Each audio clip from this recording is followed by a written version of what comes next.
లేదు సార్, ఇప్పుడు కలర్ చూస్తున్నాను సార్. నాకు చేసుకుంటాను సార్. మాధవి, ఇంతకుముందు మినిస్టర్ గారు కాల్ చేస్తున్నాం అమ్మా. అదే ఇప్పుడు మొన్న మీరు చెక్కుల గురించి చెప్పారు కదా, కళ్యాణ లక్ష్మి. అవును సార్.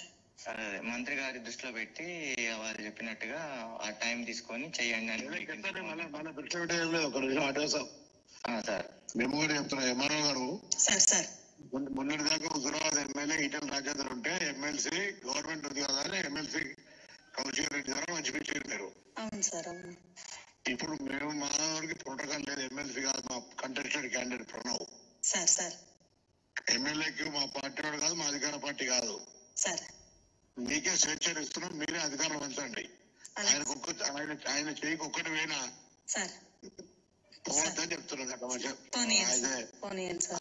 రెస్పెక్టబుల్ ఎంఆర్ఓ గారు, మీరు ఒక చెక్ కూడా ఆయన చేయకూడదు. అవసరమైతే స్థానిక సర్పంచులు వాళ్ళ తీసుకొని పోయి నౌకర్లు ఇచ్చేసుకోండి. మీరు విన్నారు కదా, లైవ్ గా ఎంఆర్ఓ గారికి చెక్కులు ఇవ్వద్దని చెప్తుండ్రు. ఈ జియో ఏమున్నదండి మీకు చదువుతా, 3rd పారా 4th point లో checks will be distributed by the concerned constituency MLA to the beneficiary once in a week or on a specific day at mandal headquarters or as per MLA wish అనేది clear గా జియో ఉన్నాక ఇట్లా చెప్పడం న్యాయమా? రెండోది, ఈ మంత్రి గారు చెప్పిండ్రు ఆ ఎంఆర్ఓలో అప్పుడు ఇద్దరు చేసిర్రు. వాళ్ళు ఎంఆర్ఓలు ఆ రోజు ఇద్దరు అవినీతి చేసిర్రు చెక్కులలో. ఏమైంది? ఇద్దరు ఇవాళ ఎంఆర్ఓలు జైలుకి పోయింది. ఇది ప్రజాస్వామ్యం. ఖచ్చితంగా ప్రజల మధ్యలోనే చెక్కులు వంచాల్సిన బాధ్యత, ప్రోగ్రాం పెట్టి ఇవ్వాల్సిన బాధ్యత ఉన్నది.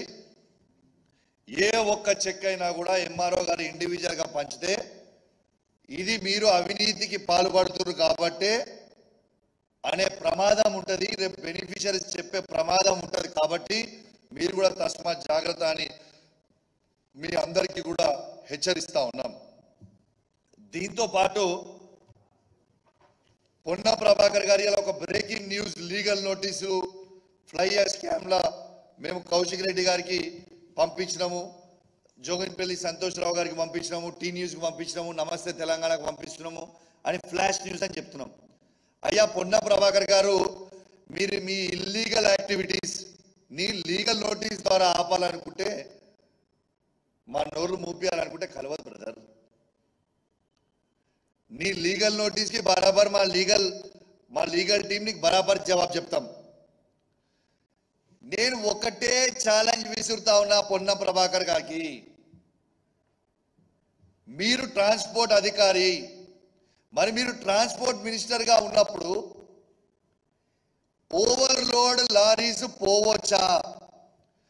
నేను ఒక బాధ్యత కలిగిన శాసనసభ్యునిగా రెడ్ హ్యాండెడ్ గా లారీని పట్టుకొని దాంట్లో పోతున్న వెయిటేజ్ని, దాంట్లో వేబిల్ అవసరం లేదు అని కొన్ని మాట్లాడుతున్నాను. నేను జిఎస్టీ వేబిల్ గురించి మాట్లాడలేదు సార్, నేను వెయిట్ వేబిల్ గురించి మాట్లాడినా. ఇలా 34 టన్స్ 16 టైర్ లారీ ఉదాహరణ 34 టన్స్ పోవాలంటే 80 టన్స్ ఎట్లా పోతుంది అని నేను అడుగుతున్నా. దాంట్లో పోవచ్చా? దీనికి సమాధానం చెప్పు. ఇవాళ దాకా నువ్వు ట్రాన్స్పోర్ట్ మినిస్టర్ గా ఉండి ఇవాళ వరకు ఈవెన్ టుడే నేను మీడియా ఛానళ్ళని కూడా రిక్వెస్ట్ చేస్తున్నా, మొత్తము రాష్ట్ర వ్యాప్తంగా మీ రిపోర్టర్స్ ఉంటారు, మీరు ఇవాళ కూడా ఈవెన్ ఈ మినిట్ కూడా రామగుండం నుంచి ఖమ్మం వరకు మీరు రిపోర్టర్స్ ఒక్కసారి అందరినీ రోడ్డు మీదకి రమ్మని చెప్పండి. ఇప్పటికి కూడా ఈవెన్ నేను ఇంత పెద్ద అలిగేషన్ చేసిన తర్వాత కూడా ఇవాళ కూడా బండ్లు అట్లనే పోతున్నాయి. మరి పోవచ్చా బండ్లు? ఓవర్లోడ్ పోవచ్చా? దీనికి జవాబు చెప్పండి నాకు కావాల్సింది. రోడ్లు పాడైతున్నాయి, ఇలా ఫ్లై యాష్ కింద పడి ప్రజల ప్రాణాలు పోతున్నాయి. మరి అదేందుకు ఆపుతలేరు మీరు? సరే మీకు ఇంట్రెస్టే లేదనుకుందాం, మీది ఏమీ లేదనుకుందాం, మరి ఏది లేకపోతే ఓవర్లోడ్ బండ్లు ఇప్పటివరకు ఎందుకు ఆపుతలేరు? Even now why are you not stopping? దీనికి నాకు జవాబు చెప్పాలి. నేను ఈ మీడియా ద్వారా పొన్నం ప్రభాకర్ గారికి నేను సవాల్ విసురుతున్నా. నాకు తెలుసు పొన్నం ప్రభాకర్ గారు మీరు తిరుపతి వెంకటేశ్వర స్వామిని బాగా నమ్ముతారని నాకు తెలుసు. నేను కూడా తిరుపతి వెంకటేశ్వర స్వామిని బాగా